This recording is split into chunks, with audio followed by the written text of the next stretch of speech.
Alors retour dans ce studio pour yeggali suñu waxtaan ak suñu gan El Hadj Diouf alors El Hadj sànq bi may jox gars yi ñu tënk xibaar yi maa ngi wax ni waxtaan wi tàmbalee guñ ko li tax ma bëgg ñu tàmbali waxtaan wi mooy ce parcours exceptionnel bi nga xam ne suñu borom defal na la ko on sait tous que sa art fii la tàmbalee au niveau du Sénégal mais nga am ci artiste lu jafe mooy bi nga demee bitim réew nga am chance su imposer ce style ba mu fekk si ñu Ndakaaru comment ça s'est passé est-ce que c'était une vision au début bi nga koy def fii ne que su ma demee bitim réew par exemple dinaa fexe lii ba ñu nangul ma ko mais dafay dellu si waat Sénégal wala dafa tombé mu nekk chance. je pense que dafa tombé mu nekk chance parce que du loo xam ne dama ko amoon plan bi ne lii lay demee parce que dama mos a topp sama passion muy musique percussion donc yàlla def percussion ñoo ma génnee sax Sénégal mais dama doon woyantu j'ai toujours aimé chanter dama doon woyantu tout le temps partout fu ma nekk rek et loolu nag moo waral comme je dis souvent ne man même woy ak micro je l'ai développé ci bitim réew sama voyage parce que si amoon accès bi bokku moon ci groupe bokku moon ci orchestre boo xam ne naa mën a di am sax micro donc doon woy comme ay woy nawetaan mbedd bi nii da ngay chanter tout naturellement après ñëpp dégg la quoi donc nag avec le temps avec les collaborations xam nga rek carrière moom loolu la léeg-léeg da ngay liggéey rek après nag yàlla tam dafa bokk chance am dafa am comme ni mu wax nii am na yoo xam ne boo demee avec le temps ba yàlla may la sa liggéey tamit yàlla may la chance et opportunité yi nga gis ni bon war nga mën a def lii donc là j'ai proposé de faire un album comme mais avant may def Axil avant may def Axil bon j'étais dans plusieurs projets def naa ay projets def na musique traditionnelle musique yoo xam ne musique de cirque xam nga donc yoo xam ne bokkul ak li ma nit ñi xam ne am na projet yu bëri yoo xam ne Sénégal sax xamuñu def naa ko et que souvent damay c'est ça donc c'est Axil que par Axil que la nit ñi commencé di ma découvrir et que comme je dis souvent Axil j'ai sorti en 2010 et c'est 2014 que je suis venu ici au Sénégal fin 2014 parce que je savais même pas que ni def na boom ici nit ñi ils ont apprécié xam nga mais c'était pas amul woon plan daal. waaw chance la c'est venu naturellement. naturellement oui. mais par exemple Canada. sa musique foofu. au début naka la demee woon est-ce que tu étais accompagné par un label. wala da nga dugg ci circuit bi rek naturellement parce que xam nañ ni xëy na foofu la gën a jafee que sax Sénégal. oui bien sûr mais amul woon label au début parce que j'avais fait un album avec mon grand frère qui s'appelle Karim Diouf. on avait fait un album qui s'appelle Dund. am na melomaan yu bëri ñu xam album boobu noonu di ma koy laaj souvent sax même am na yenn répertoire yu may jël pour def ko sama concert bi le 20 donc album boobu am na ñu ko jot a xam mooy quelques personnes mais pas tout le monde pas tout le public sénégalais mais donc après à partir de Axel donc si la nit ñi commencé di xam kan mooy El Hadj Diouf parce que c'était mon album solo mais sinon avant j'ai toujours fait des projets yoo xam ne dama ko def avec un groupe ou bien en duo donc nag loolu waraloon nag déclic bi moo tax nit ñi peut-être yéex a xam projet yi mais amoon label comme tel ne ok am maison de disque mais à partir de Axil amoon nañu defoon benn genre licence avec benn maison de disque ak album boobu Dund mais avec nu mu tuddati Axil c'est là que j'ai eu un label boo xam ne moom laa signé pour def ci la commencé nag ba léegi nii quoi. et bi ngay yëg ni Sénégalais yi adopté nañ sa musique. ñu ngi déglu album Axil. wax nga dëgg pour la première fois kan moo la ko waxoon. ben musiciens yëpp ñi ñëw Canada. tous les artistes ñi doon am chance ñëw foofu ñëpp ay Yoro Ndiaye. yaa nu mu Kunda tout artistes yu mu mës a ñëw foofu tam damay dem ziar leen xool leen nuyu leen tout ça. et ay Aïda Sam tout ça c'est des personnes yoo xam ne ils ont aimé beaucoup l'album Axil. et que man j'avais xamoo woon sax li xew xam nga pour man rek bon écoute c'était naturel ouais c'était naturel dañu bëggoon rek nu mu seen nañ ma doon wax mais xaw ma woon ampleur ba ma tegee sama tànk nag ci dëkk bi ci laay doog a ressenti boobu réaliser que gis vraiment ni gars yi foofu ñu li ñu doon wax comme vraiment ni xam nga avant da nga naan dox génn ñëw fii dugg génn personne à part artistes yi nga xam ne xam nañ yaay kan quoi mais là nga ñëw fan mbedd bi foo dox foo dugg nit ñi tàllal loxo ñi di la nuyu nga ku ko mësul xam ku ko taamul day jaxasoo. c'est impressionnant. non c'est très impressionnant. alors grand dafa am koo xam ne démb dama doon waxtaan ak moom. c'est un journaliste culturel au niveau de la RTS. Il s'appelle Grand Alioune Diop. may waxtaan ak moom muy def ay chroniques yu am solo ci artistes yi. moom d'habitude artistes yu gën a jóge bitim réew la ñuy gën a xamaleel. mu am jàngat bu mu def ci yow. ma bëgg ñu déglu ko. ah d'accord. defe naa booy wax El Hadj force am mooy ni mu fi jugee noonu la wàccee Occident. li ko doon influencé li doon identité musicale am moom la wàccee Occident. bañul influence étrangère musicalement parlant. bañul itam influence numérique ou digitale non au contraire mais boole na ko ak li nga xam ne moom foofu lay xëyee foofu lay génnee maanaam le continent africain ñun ñëpp Afrique la ñuy suñu yeewoo Afrique la ñuy génne fu ñu mënti dem noonu la ñuy génne te loolu gis naa ko ci El Hadj Diouf El Hadj Diouf bañul comme ni ma la waxee léegi ouverture musique am mélange la ambiance asiko ambiance art populaire loolu mooy charme El Hadj Diouf vraiment mu ngi dans l'art populaire et pourtant ay instruments modernes ak ay influence digitale mu ngi ci musique am mais mu ngi dans l'art populaire les rythmes populaires nga jël ko yóbbu ko extérieur ba boole ko ak ñi ngay dajeel ñu nekk yeneen xeet ngeen échanger ngeen def débat nga teg mu teg El Hadj loolu la def boo xoolee bu baax souvent ci bande FM bi wala télé bi artistes yi nekk extérieur bu ñu ñëwee c'est vrai ñu def promotion mais bu ñu ñibbee rek à la limite dañ leen di xaw a fàtte mais El Hadj Diouf yàlla may na ko loolu yàlla suturaal na ko mu ngi présent ci bande FM bi en permanence mu ngi présent ci espace audiovisuel bi rawatina nag bu équipe nationale waree jouer surtout le football. Omar Guissé des frères Guissé moom mu njëkk a wax El Hadj au Canada mu ne ma Lune am na kuy waaj a ñëw grand kooku moom yóbboo ngeen teeru ko El Hadj Omar Guissé bu frère Guissé moom waxoon loolu xamoon nañu paaseem dugg Fana Alalake Faxas Asiko et cetera yooyu yëpp xamoon nañ ko ci moom mais bi ma ko Omar di wax. mu ne ma yóbboo ngeen préparé ko kii mu ngi ci yoon mi defe naa bi mu egsee kenn amul dara loo ciy teg ñëpp nangu nañ ne vraiment egsi na ak doole musique am baax na ay texam valable na lu mu am ambiance da ngay déglu ne kii ay texam c'est poignant c'est pertinent mu ngi ci biir nit ñi artiste fa mu nekk ci biir nit ñi c'est dangereux mu sori nit ñi il faut mu nekk ci biir nit ñi maanaam muy def loo xam ne da ngay xam ne kii lii la war a def ki nekk ci wetam yëg ko ñëpp yëg ko fi mu bokk ñëpp yëg ko donc El Hadj maa ngi koy encouragé bu baax Kalz di la féliciter yow tamit di la encouragé Kalz merci pour cette confiance cette considération cette attention envers ma personne vraiment jërëjëf je suis ému merci nuyul ma Alaaji bu baax El Hadj jaajëf bon courage bonne suite de carrière. Alors c'est un très grand professionnel qui parle, Alioune Diop de la RTS, de la RSI, grand le doyen là. Mais jàngat bi la def ci yow. Ah écoute lii moom vraiment ça me touche droit au cœur vraiment. aw ma sax la xaw ma sax man il est ému moi aussi je suis plus ému que lui. ndax écoute xam nga musique da ngay def rek. doo xam ci benn nopp lay dal. ak kan mooy apprécier ak ku dul apprécier. dëgg la. boo gisee mu def résumé bi daal di waxee nii et vraiment damay gën a damay encourager rek ma gënaat tegaat sama temps gën a yokk sama li ma doon def lu ma mënoon benn gën ko def far ñaar xam ni au moins même bu dee ñaari nit sax looloo war a sax sama ñëw plus souvent ici pour nit ñi bañ di xam ni sam je suis Sénégal laa bokk parce que du question dama delloo Canada rek bon gars yi comme fi nga wax yenn certains artistes parce que c'est dommage parce que bëri na artistes yu bëri yu proposer quelque chose mais bu ñu amee ku xam musique comme ni mu def il a parlé de plein de choses comme boo gisee chronique am dafa xool dugg na ci fépp wax na ci rythmique wax na ci mélodique la tradition et aussi la fusion que je fais avec les autres artistes donc vraiment ku xam musique la. macha allah donc jërëjëf. grand Alioune merci beaucoup. jërëjëf alors Alioune. fàttaliwaat ni dinañu dugg ci yeneen yoo xam ne bëgg nañ ci xuus mais balaa may dem Issa yow tam dafa mel ni ba ki démb ba léegi yaa ngi ci ay gëstu.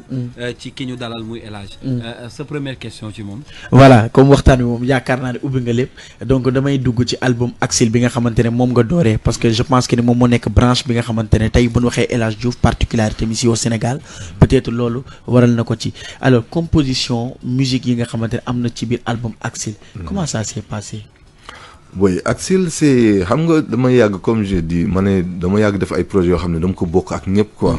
ak doon def projet lépp lu ma def rek c'est toujours en coop. mais moment ba teewul ne nag maa ngi liggéey. maa ngi am ay composition parce que ma nekk en tournée wala boo amee temps rek xam nga inspiration bi dina ñëw nga am chanson yoo xam ne da nga koy liggéey. donc Axil j'ai pris le temps de composer des chansons.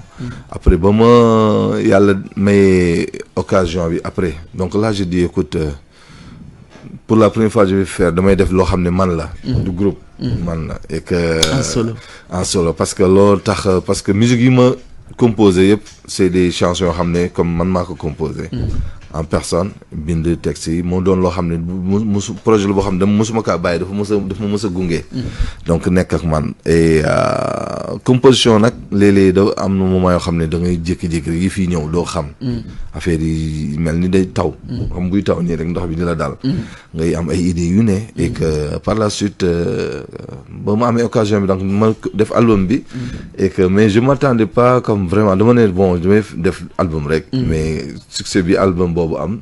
c'est sûr que dafa romb Canada. romb fépp et que même en dehors du Sénégal les gens des fois qui viennent damay gis ay gars yu nekk ay armée américaine wala ñu nekk ay commentaires yu jógee ba ay Afghanistan partout. donc boo waral daal composition yi daal c'est venu naturellement rek. ci liggéey bi rek. tout à fait donc di Kals on peut dire que ni l'album Axil. moo def El Hadj Diouf. oui moo def El Hadj Diouf parce que si la El Hadj Diouf sax. turu El Hadj Diouf nit ñi di commencer di ko wax. parce que les gens bon j'étais toujours dans l'ombre ci groupe rek dans xam loo xam ne mais def loo xam ne dañ la ci ràññee comme nga seppeek yow rek def dara. def cavalier seul. ci loo xam ne nu mu tuddati kenn amoo bokkul ak yow la. sa tour donc ci la tour sax El Hadj Diouf parce que sinon moom dama kenn waxatu waaw alors man alhamdulilah lay wax DJ Kals quoi c'est vrai que ni fekkeewu ma ñoom seen jamono bu baax a baax mais j'ai eu l'occasion quand même de continuer de savourer et d'écouter les chansons par rapport ak album Axil parce que y a beaucoup de chansons yoo xamante ne mënoo romb une semaine boo xamante ne doo ko déglu et que je pense que originalité ak authenticité moo koy wax. mi ngi noonu on reçoit beaucoup de messages maa ngi jot message monsieur le ministre ancien ministre Serigne Mbacké Ndiaye qui dit je ne suis pas peut-être connaisseur comme vous et Alioune Diop de RSI mais j'aime et j'adore la musique de El Hadj Diouf. Tout à fait. Félicitations à toi donc message am léegi laa ko jot nii. ndeysaan mi ngi lay féliciter ne ko maa ngi koy ziyaare di ko nuyu lu bare di ko jaajëfal kontaan naa lool mu jël temps bind ñu et vraiment jërëjëf waay Serigne. alors grand la grande question qu'on se pose à chaque fois mooy à quand par exemple un grand projet boo xam ne di nga ko def pour le Sénégal. Je m'explique, c'est-à-dire que ñëw may ñu assez de temps. ñëw may ñu peut-être benn 2, 3 ou 4 mois ou 6 mois. et puis collaborer plus davantage avec des artistes sénégalais est-ce que loolu mi ngi ci sa ay projet bon bëgg naa ko c'est bokkoon na ci samay projet doon na loo xam ne doon naa ko xalaat. mais avec le temps des fois je suis un petit peu maa ngi hésité parce que dama ne bon damay dundee yaakaar rek quoi pour te dire parce que du yombal. vous savez que Sénégal liggéey fii dafa xaw difficile. yéen xam ngeen loolu. lu tax bon mais parce que lépp côté bépp la méttee côté xam nga Sénégal souvent. boo bëggee comme souvent par exemple xam nga fii nit ñi duñ jënd musique. c'est pas subventionné amoo subvention donc foog nga jël ci sa poche. pour investir ci yenn projets yi et ça prend du temps. Et des fois aussi, il y a beaucoup de déceptions venant des personnes avec qui tu travailles. Mais aussi, je comprends bien, difficulté yeneen artistes yi di dund yaa ngi koy dund kon. Mais bien sûr, c'est parce que boo ñëwee Sénégal nga nekk. peu importe qui tur boo mun tudd ak noo mun foo mun fu mu jógee. foog nga jànkonteeg réalité yi ne ci dëkk bi. ndax léegi da ngay bëgg benn projet nga yaakaar ni dénk nga ko nit ne lii ak ça va mu ngi nit ki wax na la waaw jox na la kàddu mu ngi koy gérer. et par la suite nit ki génnaat ci. Ça veut dire que tu as des déceptions fii. Beaucoup. Fii Sénégal bien sûr. ci sa staff wala ci sa ay xarit. Non mais staff bi bon je veux dire staff bi ça va c'est partout en tout cas c'est staff bi ñu ngi góorgóorlu ku ne day def li nga mën parce que écoute j'ai pas les moyens de payer tout le monde. de les assurer un salaire. parce que bu ma ñëwee fii toujours c'est pour quelque temps comme vous voyez c'est benn semaine wala 2 semaines. wala des fois 1 mois. mais mbaa du la décourager loo un peu. des fois ça me damay décourage des fois mais n'empêche que li gën a fort li may gën a motiver mooy comme genre témoignage yu mel nii. boo gisee sa liggéey comme ku mel ni Kals wala témoignage yu mel nii comme monsieur Aline Diop et c'est di la wala ñi ci mbedd yu taxaw jékki-jékki ay nabien ñoo xam ne ay yonent bi rek la ñooy wala ñoo xam ne ay kilifa wala ñoo xam ne une personne boo xam ne ndeysaan xale bu jigéen boo xam ne ñëw koy kontaan woyal la sa way nii nga xam ne ndeysaan mais ci yenn artistes yi yéen a ngi collaborer. oui bon ça passe mais ça passe le courant passe parce que yaa ngi dugganteeg man am artistes yëpp je les pas certains ñi ma xam daal. maa ngi dugganteeg ñoom non du foofu ay problème bi. les grands. waaw foofu noonu dama bëgg nga teg fa sa loxo. waaw d'accord dafa am koo xam ne benn artiste boo xam ne démb ma ak yow. dañ la doon xaw a jëw tuuti mu am lu ma wax. ndeysaan léegi déglu ko ñu dellu si. d'accord on écoute. ok. salaam na ngeen def. Mr Kals maa ngi lay ziar bu wér a wér te di la baalu ak di baal ak auditeurs yëpp ak di leen baalu ak man la seen xarit seen doom waa Kirikou di nuyu suma frère suma xarit ñu nekk foofu Mr El Hadj Diouf Papa Doudou moom xam na li may wax loolu sumay kot la ak moom di ko ñaanal tawféex bu sax di ko wax ñu ngi gën a encourager ñu ngi gën a gëm ñu ngi gën a bëgg ñu ngi def daal lu ñu mën parce que gëm nañu li muy def bëgg nañu li muy def comme j'ai l'habitude de dire quand beaucoup de gens m'interpellent par rapport à El Hadj li may wax naan leen buñ may naan saa waay dafa mën a woy saa waay dafa mën a lii musique am lii man leen yàlla xam na ni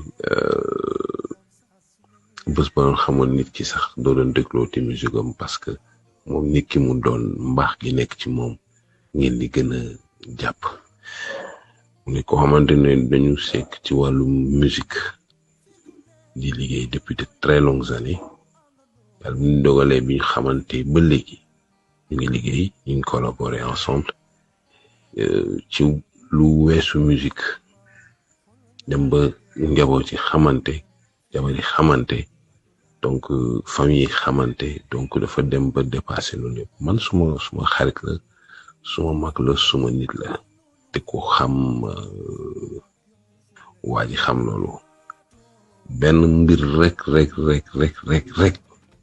laa koy mere loolu moom foog ñu wax ci waa ji daal loolu rek laa koy mere mooy Kals sa waa ji lii di caakri peñe dege non bu la ak bu ma fàtte ngalax boo leen ko sekkee nga xam ne waa ji yàlla may na ko bon di profiter ci occasion bi aussi di woo Sénégalais yëpp naan leen ni ngeen ñëw soutenir seen doom nday seen frère El Hadj Diouf ce vendredi 20 au centre culturel français de Dakar ñu ñëw jàppale ko seetaan ci show bi ñëpp def ci seen doole parce que je vous dis il y a beaucoup il y aura beaucoup de surprises ci lu ma xam ak lu ñu jot a waxtaane et di ko wax Papa Doudou dundal et puis nekk ci jàmm yàlla xeeb tool yi xam nga one love jaajëf guys am na nooy dundee am na noo daal dafay jub sincère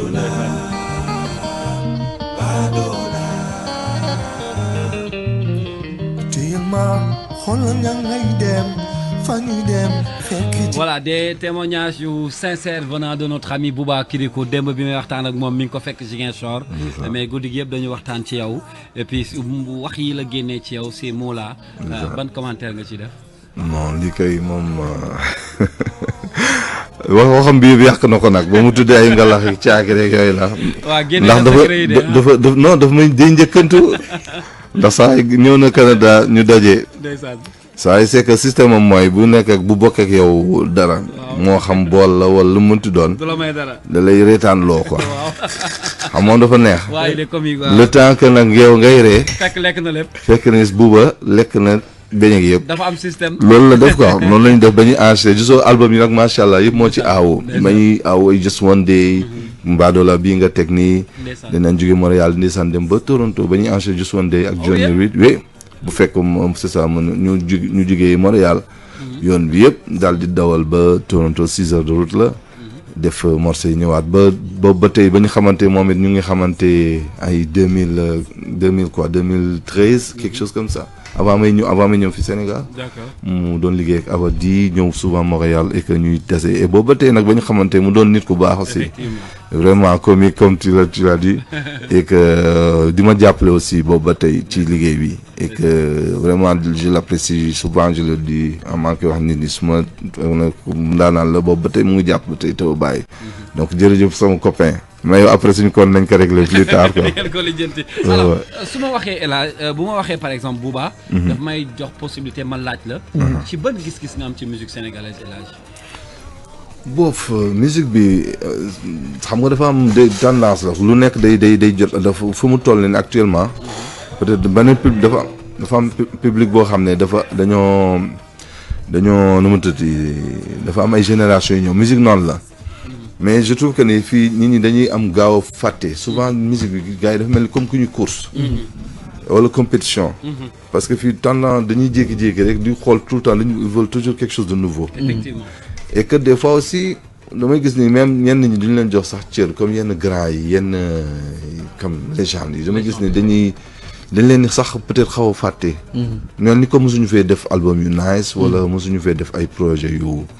donc ça am na public boo xam ne ñu ngi ay mélomanes lañ ils vont toujours suivre. mais am na benn public de jeunes aussi boo xam ne leneen lañ soxla. donc cette nostalgie là d'avoir des productions qui sont vraiment jouées par des instruments wala avec des arrangements yoo xam ne c'est un petit peu old school. dafa trouve que ça manque un petit peu dans la musique sénégalaise. donc je trouve que maintenant il y a beaucoup de musiques qui sont faites rapidement. dans des studios. tu vois que après booy déglu production bi da ngay gis ni lii bon lii génnul genre. fii la yem quoi génnul non comme duggul studio boo xam ne c'est studio bu mag. voilà ci benn genre. ça a été fait dans ci benn néeg ci benn néeg lépp tout est programmé wala c'est ça instruments yi doo dégg lu bari quoi donc des fois ça manque de ça. et que xaw ma tendance xaw ma je sais pas quoi mais je trouve que. mais rythme bi nag fi mu nekk par exemple mbalax bi fi ñu ko teg beaucoup d'ambiance beaucoup d'instruments en live est-ce que tu penses que la musique sénégalaise en termes de live. parce que live mooy une musique. non live bi moom des na je trouve. mais je trouve que production bi en côté ambiance rythme bi neex na. mais je trouve que des fois c'est vide parce qu'il manque comme je dis je trouve que personnellement parce que dëgg nag dafa neex na xare waxee. est-ce que pare nga pour partager cette expérience là avec ces jeunes. oui mais jeune ak ku artiste rek je veux dire xam nga tam nit day tax da ngay mën a wax ak koo xam ne tam yéen a ngi bokk. waaw da lay dégg. yow comme da nga ma laaj comme fi mu ne nii sama gis-gis. te sa gis-gis boo ko fi waxee sax dina am ñoo xam ne sax duñ ci d'accord fii. dëkk bi tout le temps da ngay essayer waxee fii ñi ñuy yaakaar ni bon da ngay joxe conseil wala da ngay waxee lii te or que bon da ngay wax sa xalaat rek quoi. après par la suite nit ñi war nañ ko comprendre noonu quoi. donc production yi may dégg je trouve que day manquer instrument réel instrument. souvent damay gis ni c'est plus les programmations et de machines mu des un petit peu plus d'instruments naturels. donc mais douter que produit bi neex na mais est-ce que dina am une longue durée de vie. loolu yëpp c'est des questions que je me pose pour l'instant moo kii rek mais après on verra quoi. su ma dellu see ci projet yi. est-ce que aujourd'hui parce que c'est un rêve pour tout le monde. de voir El Hadj jouer tous les week-ends. de voir El Hadj jouer par exemple tous les 15 jours. ou même de s'installer au Sénégal avec peut-être une maison de production est-ce que ci sa ay grands projets tey.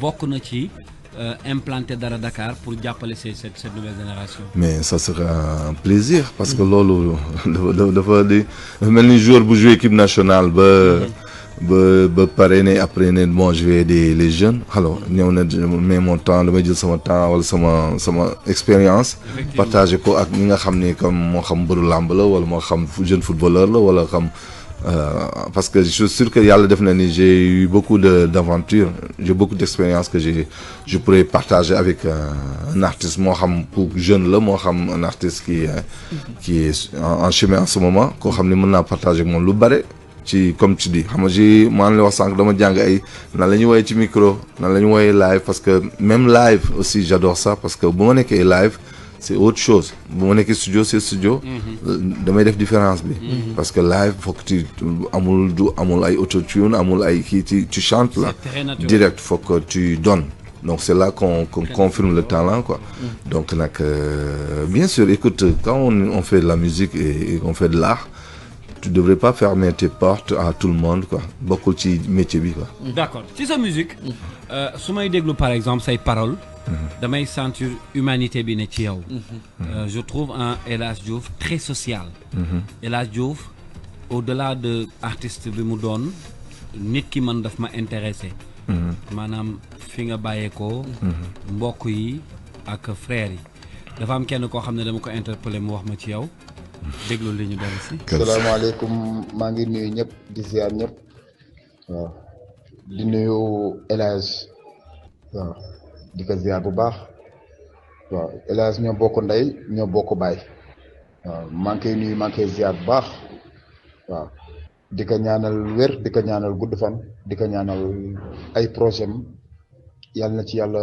sotti ndox bu sedd waaw El Hadj nag ñoo bokk ndey ñoo bokk baay. man maa topp ci moom waaw wax dëgg yàlla ku baax la ku gentil la ku oyof la ku disponible la ñun ñi bokk ak ndey ak baay ak moom wax dëgg yàlla xam nañ baaxam xam nañ yaram xam nañ restem xam nañ nangoo liggéeyam te yàlla na ko yàlla defal laf cat ci yoon bi nga xamante ne moom la nekk mu yoonu carrière artiste yàlla na ko ci yàlla defal ndam defal ko ci succès waaw di ko ñaanal baat bi yàlla na ko yàlla gën a wéral waaw wax dëgg yàlla El Hadj moom suñuy wax ci moom duñ fi jógee mais daal famille bi ñëpp kontaan nañ ci moom famille bi ñun ñëpp kontaan nañ ci moom waaw ñun ñëpp kontaan nañ ci moom waaw wax dëgg yàlla El Hadj ku am yar la ku baax la ku am yar la ku disponible la te ku nangoo liggéey la waaw man maa topp ci moom man mi di rakam Omar Ngalla Diouf man maa topp ci moom wax dëgg yàlla liggéey bu professionnel lay def moom El Hadj liggéey bu professionnel lay def waaw liggéey bu professionnel lay def wax dëgg yàlla ku baax la ku am yar la ku am respect la ku nangoo liggéey la waaw te wax dëgg yàlla niveau professionnel la El Hadj di liggéeyee waaw di ko ñaanal yoon gi mu nekk yàlla na ko ci yàlla defal ndam defal ko ci sutura waaw musal ko ci pexe noonu nu xal pexe seytaane dëgg yàlla ku baax la ku am yar la daal yàlla na ko yàlla taxawu yàlla na ko yàlla jàppale yàlla na ko yàlla suturaal waaw maa ngi nuyu ñëpp famille bi ñëpp ñi nga xamante ni ñoo bokk ndey ak baay maa ngi nuyu ñëpp. Teranga jaar ngay dem kenn wóolootul sa morom te mi liggéey moromam ngir ñaan soxor ñàkk gëm yàlla intérêt tas na réew mi lu waay defal moromam am na lu ci seen bul gis nit di ko bañ kooku def la dara bul xool nit di ko jéppi loolu warula yow bul tiit yow bul dellu gannaaw doom ma ni bul xeeb yow bul bàyyi ña nga naka la dem bilay wallaay jërëjëf El Hadj di gërëm bu baax Omar Ngalla Diouf voilà moom il nous a donné son témoignage ci frère am nee na wax ji sax mënoon na gën a gudd lii parce que mën na wax lu ne ci yow. noonu la ko ku nekk bëggoon seedee ci yow parce que humainement parlant on m'a dit que El Hadj est une très bonne personne très sociale. kii wax ak li kii wax li nag yéen ñaar yéen a bokk ndey ak baay. Omar waaw mooy suñu caat. moom moom rek laa mag quoi. ndeysaan di ko baax moom it li mu wax ci man yëpp mu ngi ci moom it disponible vraiment. d'ailleurs sax waa yow foofu. chef de quartier lañ koy wooye tellement que ni Omar il est disponible pour tout le monde de foo ko gis mu ngi souvent du manquer événement wu comme te dëj ku xewle mu dem wuy si la disponible boo ko soxlaa ne ko lii laa soxla mu bàyyi yitteem yëpp ñëw wuy si la donc nit kooku moom da nga koy sant di ko gërëm di ko ñaanal rek vraiment merci Omar témoignage bi rafet na jërëjëf waay. voilà alors Issa ci question yi ñu dellu si ba tey xam naa am na loo dencal grand El Hadj. waaw am naa loo ko dencal mais yaa ngi koy prononcé alors man ci beneen bi may ñëw wax naa ko léegi en tant qu'ambassadeur de la musique comment vous percevez vos missions? Mais écoute, on fait de notre mieux hein, parce que quand on est bu ñu jógee ci dëkk bi dem beneen dëkk boo xam ne du Sénégal li ñu war rek mooy toujours yëkkati drapeau Sénégal comme li may am na bu may wax ne drapeau Sénégal ci kaw rek lay ne xam nga lu mënti xew rek drapeau Sénégal ci kaw lay ne fu ndam dee am nañ fa jël paie donc c'est pas besoin de dire que je travaille à l'ambassade parce que képp kuy immigrant rek ambassade nga parce que imagine tey boo fi defoon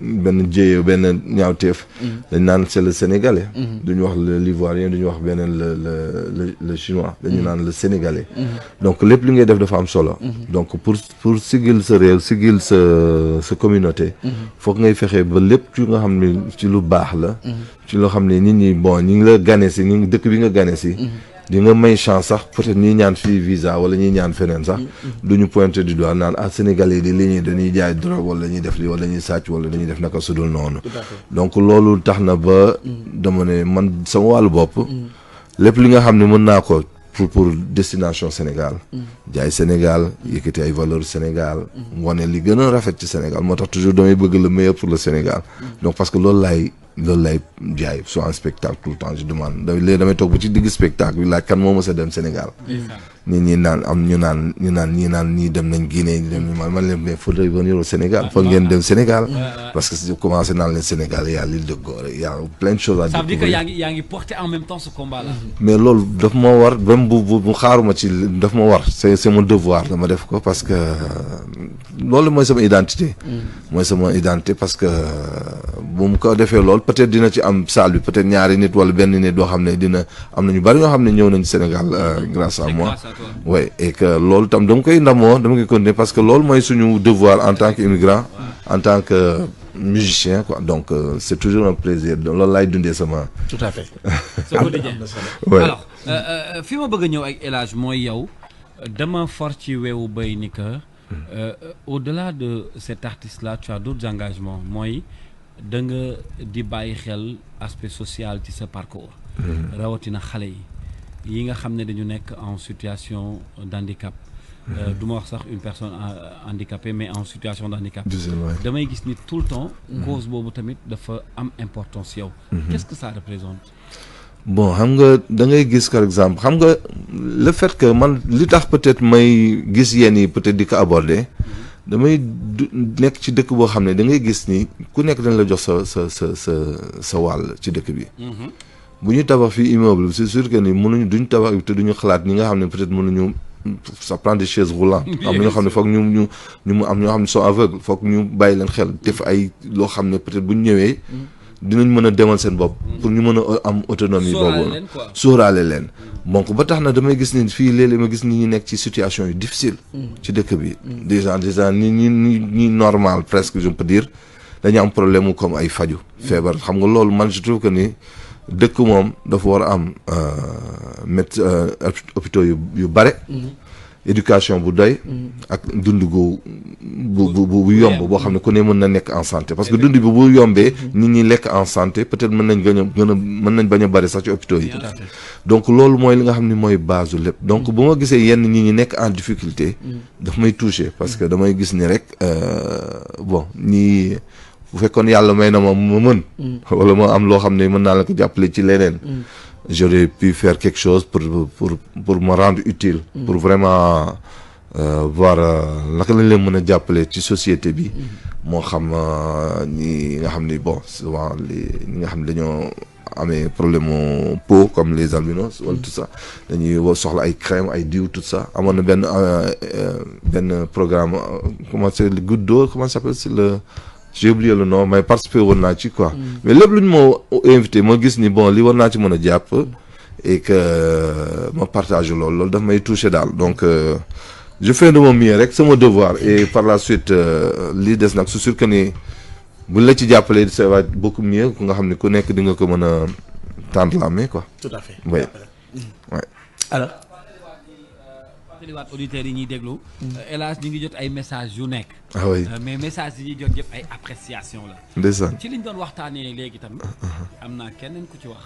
ah oui. ah oui parce que man sama émission bi ma koy wax. Kalsu yow daal bëri nga surprise de man fi mu ne nii yaa ngi moom yow man xamu ne wala laa fi fekk. parce que bi ma lay waaj. mais réew mi yëpp nee nañ ma. mais naan ngay dalal. ndeysaan Cheikh Tidiane Diagne journaliste sportif léegi la may message naan ma waxal El Hadj il faut que ma fekk si ko RFM parce que j'ai une histoire particulière ak moom. ndeysaan bëri na ñoo xam ne dañu apprécier li ngay def. mais kii nag daf la topp de Canada.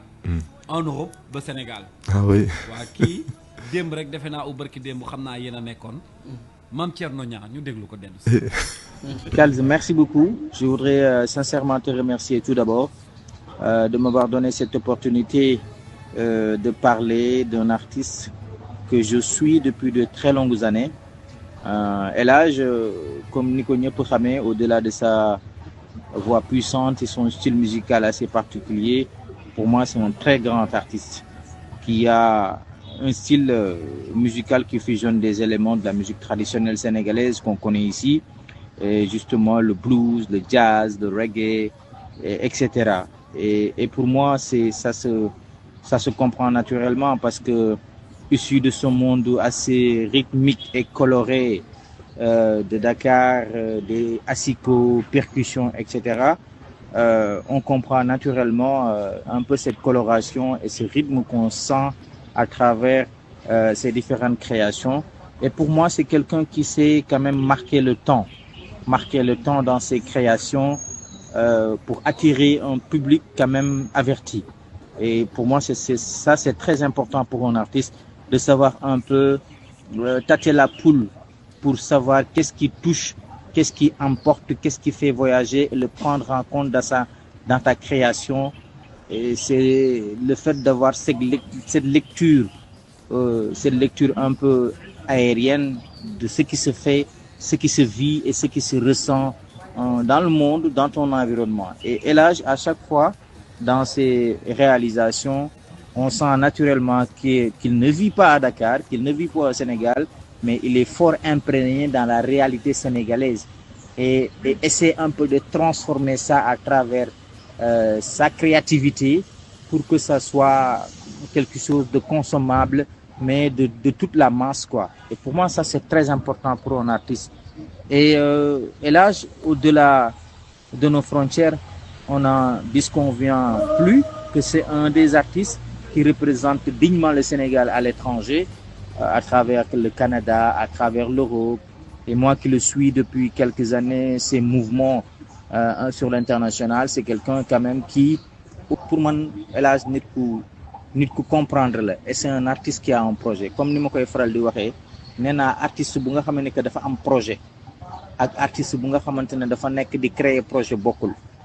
Et El Hadj, quand tu le vois depuis plusieurs années, tu sens naturellement que c'est quelqu'un qui a un projet. Beneen bi ci tegu mooy le côté humain de El Hadj. El Hadj, pour ñi ko xam jege ko un tout petit peu, xam nañ ne c'est quelqu'un de très sensible à des personnes qui sont en difficulté, surtout nag man ci li ma xam lu tuuti rek moom ndaw yi nga xamante ne dañu nekk ci situation yu difficile, maanaam ñu am ay handicap yu leen tere véritablement ñu mën a dem école comme seen ay moroom, wala ndaw yi nga xamante ne xëy na dañu nekk ci ay difficultés ba seen ay parents mënatuñ leen yor. C'est quelqu'un, à travers des discussions avec lui, qui pense tout le temps sur des projets comme ça. Pas plus tard qu'il y a 2 jours, on a discuté sur un projet qu'il a vu au Canada, un projet de crowdfunding qu'il a vu au Canada pour venir en aide aux jeunes qui sont désœuvrés, qui ont des maladies quand même très compliquées à soigner. Comment faire de telle sorte qu'il y ait un projet avec une chaîne de télévision pour essayer un peu de faire un truc pour avec d'autres artistes bien sûr.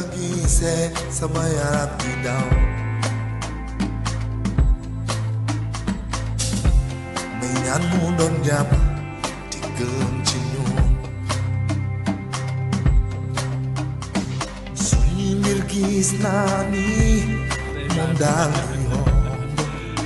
jërëjëf Mame Thierno ñu ngi koy gërëm bu baax ci kàddu yooyu. Bilaay. Ça correspond Oui. exactement ci secret bi nga denc pour àddina bi li nga xam ne bëgg nga ko def surtout pour xale yi ak ndaw ñi. ban commentaire ngay def ci loolu. Écoute, tout d'abord jërëjëf Thierno ci témoignage bi vraiment moom it ku baax la.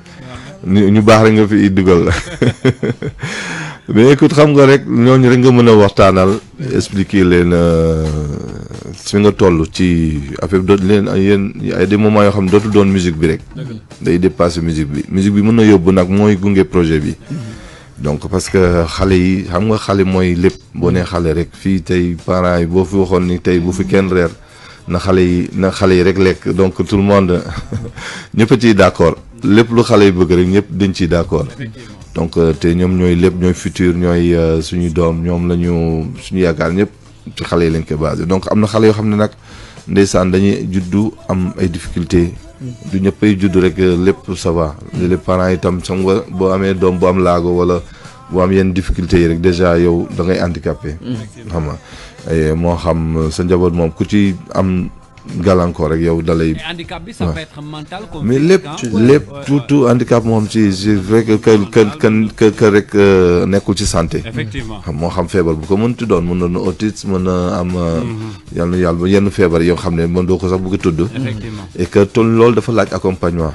mais lu tax mu bokk ci sa ay combat da nga ko. dama ko dund dama ko dund gis tam ñu ko dund aussi il y a des années que dama doon def ay concert ak yenn. pour ay xale yoo xam ne ndeysaan dañ doon nekk ay en phase terminale.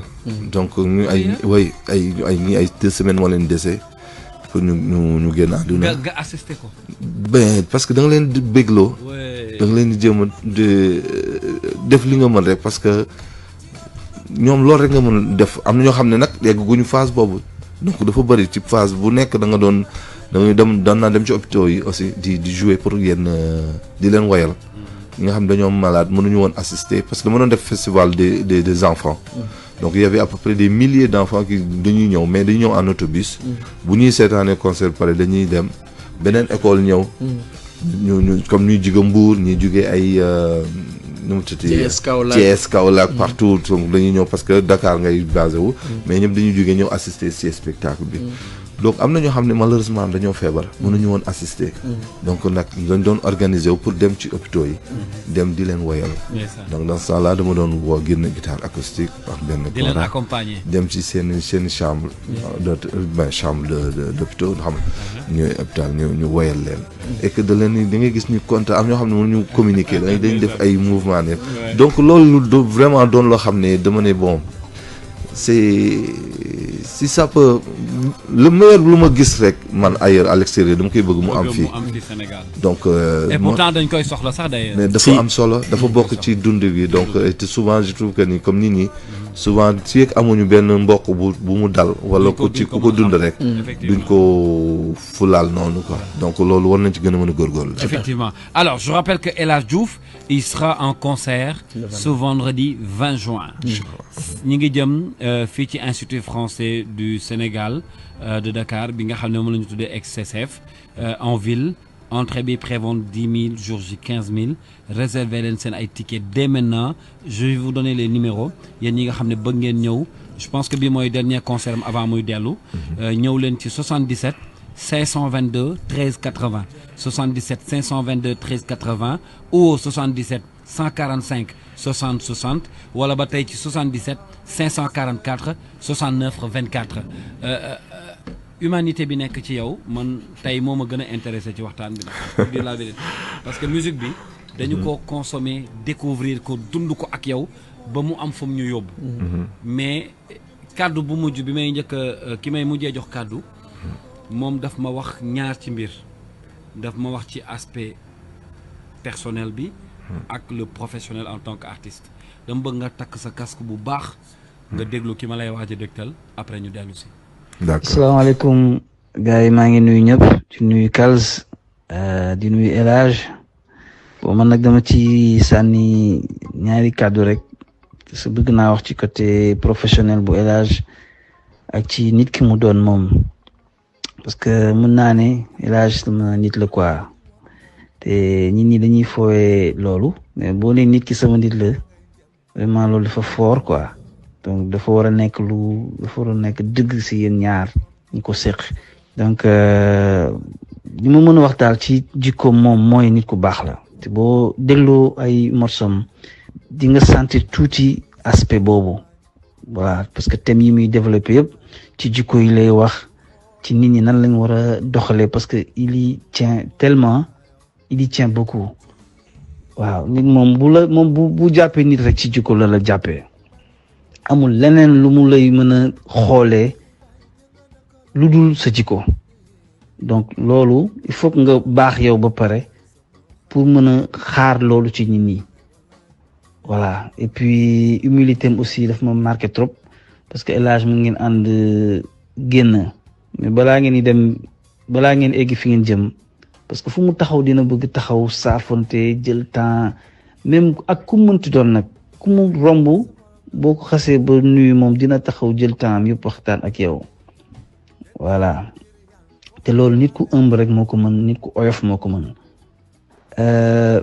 souvent sax dama naan moom c'est coach la quoi mooy coach ñi nga xam ne boo amee problème ñooñu ngay dem seet pour ñu waxtaan ak yow genre psychologue yooyu moom am na côté force boobu am na ko quoi parce que nit ak problème boo mënti am dafay sawar sax pour ñëw waxtaan ak yow ba nga yow sa problème boobu nga jël ko teg ko fële loolu yàlla daf ko ci may ci côté musique bi nag bon man dama naan El Hadj c'est un génie pourquoi ma wax ko parce que de musique am de A à Z El Hadj mooy bind mooy composer te loolu yombul léegi donc musique am mën nañ c'est moom c'est lui c'est sa nature et c'est lui quoi parce que li muy génnee yëpp ci ay morceaux ak yooyu yëpp c'est El Hadj Diouf c'est vraiment lui quoi donc loolu bon mu bëggoon naa ko ci wax et puis vraiment man dama dem sax ba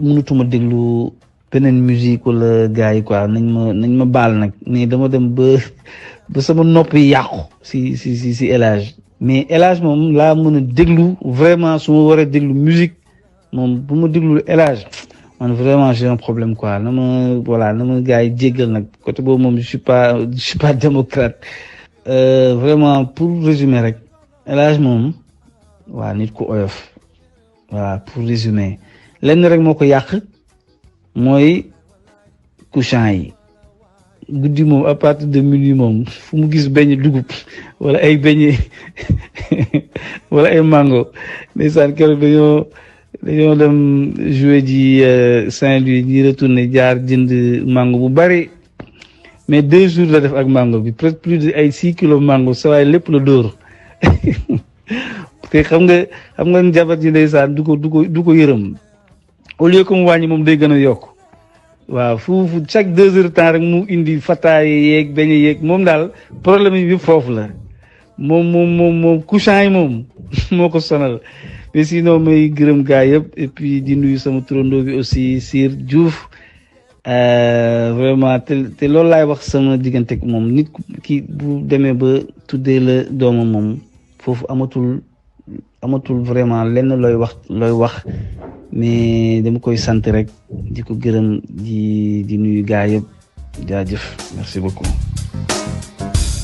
man pour su toj bàyyeeg ñoom suñu diine ak lépp lu ñu soxla wàcce na ko ci dunya kon góorlu leen te ñu bàyyi caaxaan lu bon ñu teg fee.